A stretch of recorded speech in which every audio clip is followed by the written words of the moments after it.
Good morning, traders. It is 8:02 a.m. Chicago time on Wednesday, the 6th of December, 2023. It's episode number 2585. Derivatives trading is not suitable for all investors. Past performance is not necessarily indicative of future results. 2 days gone. 2 days gone. 3 days remaining. Non-farm payrolls on Friday, and I hope you're doing well and surviving the chop. Let's take a look at our pre-market summary sheet here. There it is, Convergent Trading's pre-market summary sheet, the overall risk posture in the overnight session is risk on, driven mainly by a pretty good session from Japan. The Nikkei finished up 2% in Japan today. Other than that, it's been relatively quiet news flow overall. The market's really just paying attention to what the central banks are likely to do with the duration of these interest rates. Bank of Japan came out pretty hawkish this morning and, threatening to push interest rates even higher. The pace and timing of cuts are what is in focus. I'm talking about the overall themes for today and trends for today. Earnings likely to reflect a slowing growth. So earnings for Q4 going to be interesting here to see how the overall market's perceiving this. Citibank just came out with a headline actually that I posted in the Convergent Trading chat room. It says Citibank expects Q4 trading revenue to drop 15 to 20% versus Q3. Client activity across the board a broad set of asset classes has been muted through the quarter. So you get your kind of warning there.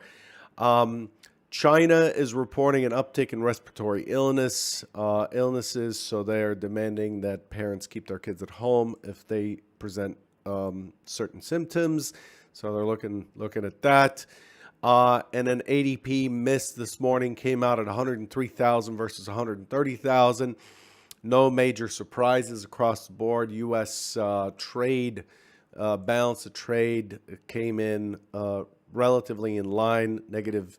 There's a deficit of $64.3 billion in October versus $64.2 billion, which is about what they spend on toilet paper, this federal government probably. And then we have U.S. unemployment this Friday, and that's the big one that everybody's waiting for. So that's where we are. Looking at the S&P, pretty balanced session so far. The volume's been really in line, 245,000. 96% of the inventory is long on that 245,000, and the range is pretty good at 26 points. This morning we've shifted the point of control to 45.84 from about 45.67. We're looking like we're accepting higher prices, and we've rallied in the overnight session and are looking pretty good. So let's take a look at that. Get rid of this. Let's take a look at that. Here's what we had yesterday. Just a really flat kind of trade. Let me change the color here.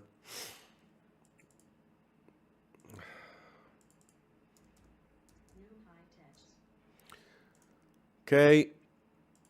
Really flat kind of a trade. We had a pretty sharp balance in yesterday's trading. If you look at that, let's see, this guy's nose like this.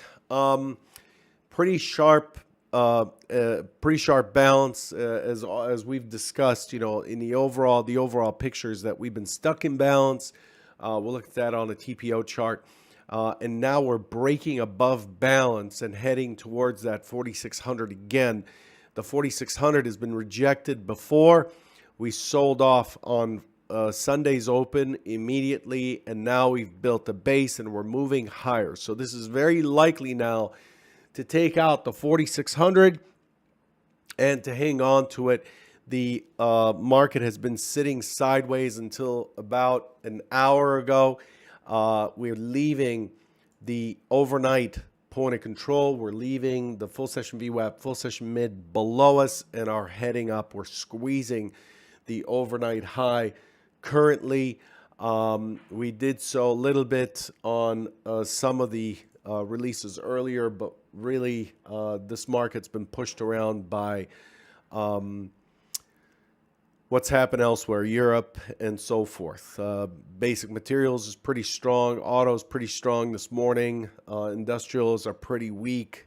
Overall, the market's putting on some risk today, and that's what we have to come in with. Looking at the bigger picture, we broke out from the CPI number down here. We broke out again and have since done nothing but hold sideways in the 45, 44 to 45, 80 range. Okay, so we've been kind of stuck here. Very prominent point of control, TPO point of control, very clear volume point of control. They're on top of each other, and we are up here this morning. We're trading against that point of control we left behind from last Friday, which was at the upper end of the range. This is pretty bullish behavior. So what is there to look for this morning? This morning, the main theme, the main thing to look for is the quality of pullbacks. I'm really not interested in selling this morning. Not really interested in selling this morning. So this morning, we're going to look at an open auction. So versus the most recent auction, which is down here. This is the most recent auction yesterday. We have an open auction. Most likely an open auction out of range. Okay, we're looking for this thing to pull back just a bit. As soon as we see that rotations are expanding to the buy side, then we're going to start leaning towards identifying our risk immediately and then trading in that direction, looking for the 4,600 to be taken out and looking for the prior high. Now remember, we left this prior high behind with a point of control at the top of the range, and we never bothered. Nothing's a certainty in trading. There's always risk, but it's prevalent historically that we would see at least a test of this high, and we didn't do that. We didn't do that since Friday. And now I'm looking for that. So I'm targeting that 46.0775, 46.08, and then above there, looking for the 46.21 for a retest, well within range. So I'm looking for a long to push, take out this high here, take out the stock zone, pull back, and then continue on. And that'll be my primary scenario. I can't write with this mouse today. The secondary is an open that immediately pushes a high, goes to 4,600, consolidates, attempts lower, and then comes back to the prior range. If it does come back to the prior range, I expect that it'll likely find support in that 45.80 area. Note yesterday's IB highs, 45.79.75, 45.80.85. Just don't get caught up on the fraction price of the S&P. Definitely not for the NASDAQ. The NASDAQ really trades in 4-point increments. So, 45.80. I'm describing everything down to 45.79.50 all the way up to 45.80.50. It doesn't matter. But I expect it to base and then hold steady and just establish value above yesterday's point of control. I don't expect it to fall back into range. This is quite a mature profile that we have. This is scenario 2. We have a very mature profile, in my opinion. When we look at the TPO chart, this profile is very mature. I mean, it's got a lot built into it. So there's quite a bit of energy to feed the next move, and the market's already telling us that the next move is higher. So we've got to look above and see where we are in the overall picture. So let's look at that. There's a gap zone that starts at 46.21 here, goes to 46.40 or so, and the expectation is we're likely to breach that gap and test it. The midpoint's 46.30 basically on that gap zone, and then we have key resistance at 46.44 above, which is within range, but may not, we're very likely not to see that today since we're rallying. So this is how things are shaping up. Looking at the NQ, the NQ did the whole sideways thing. I expected it to push a little bit lower and be a little bit weaker yesterday, but it held up pretty good, and it also generated this very balanced middle profile and finished on top of it. And the NQ is a lot higher this morning. If you recall, the target on any upside move in the NQ is 16.020.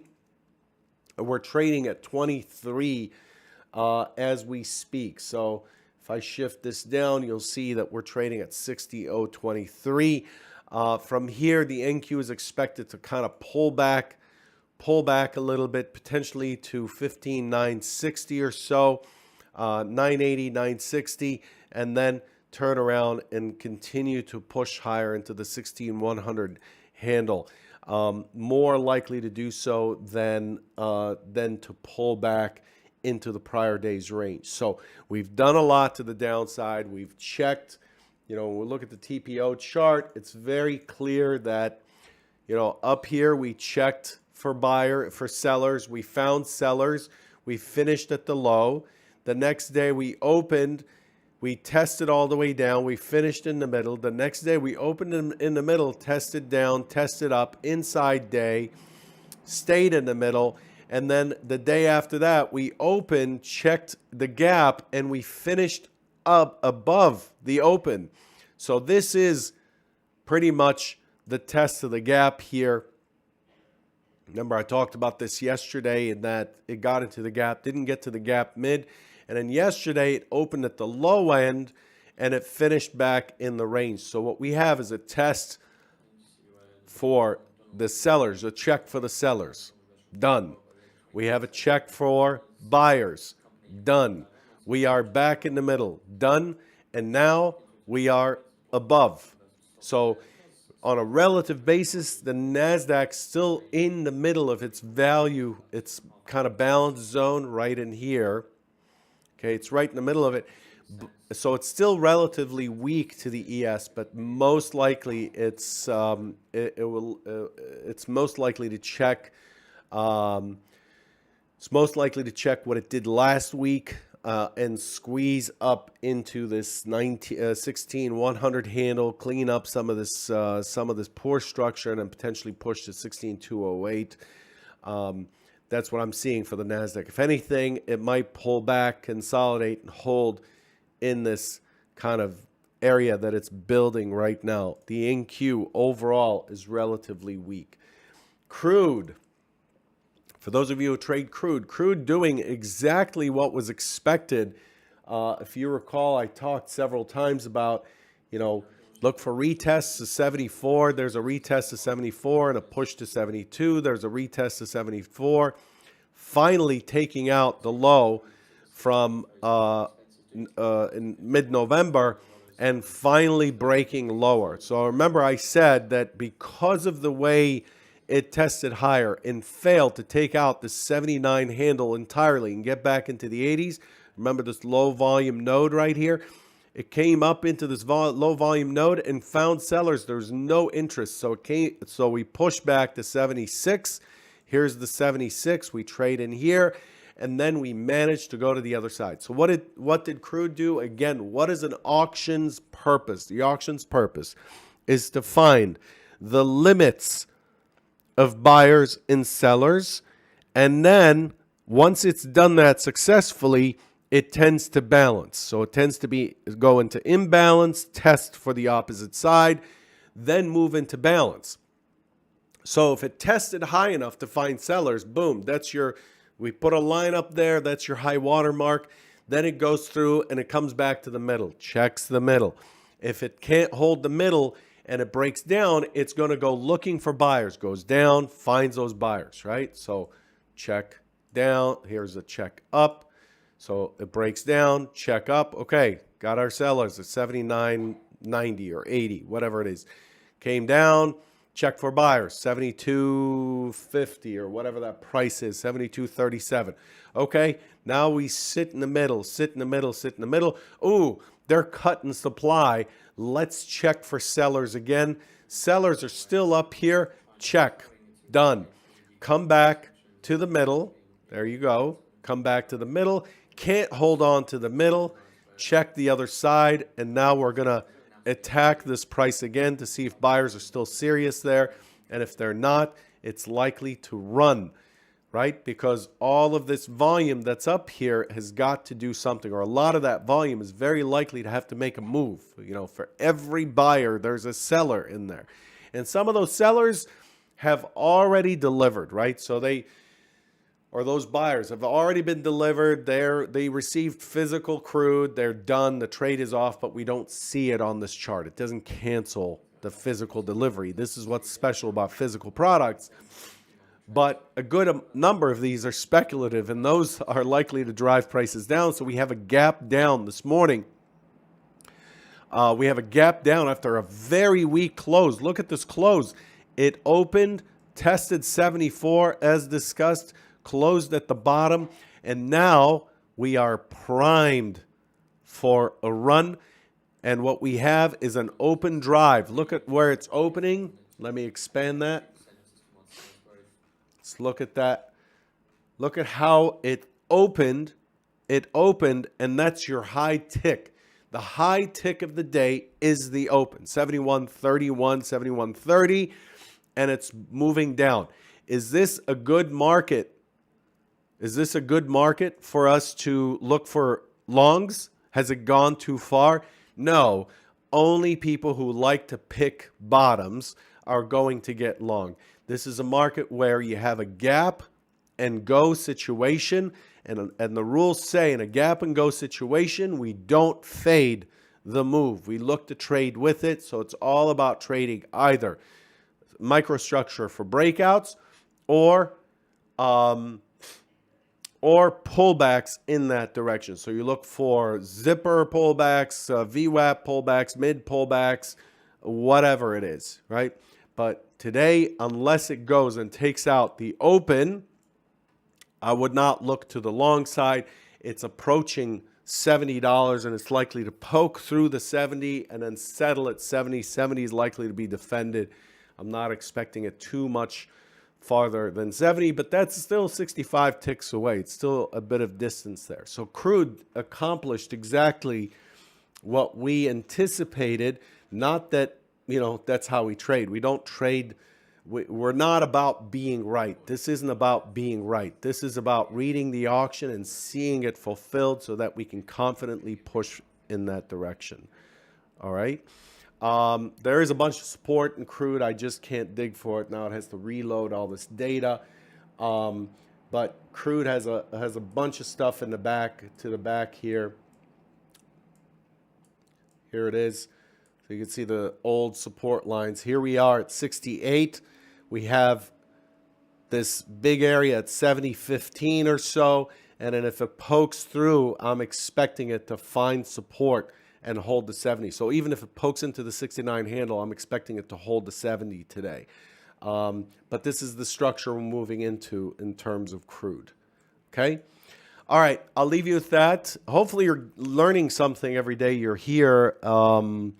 That's the point. And then you're coming in with a very clear plan, and you've outlined your price map and know what you need to be looking for the session, so that when your setups occur, you can act on those setups with confidence. That's the whole goal here of this Trader Bite. I'll catch you tomorrow. Don't forget, Friday, non-farm payrolls, but also Friday, I am off. I'm taking the day off. Good luck. Talk to you tomorrow morning. Take care.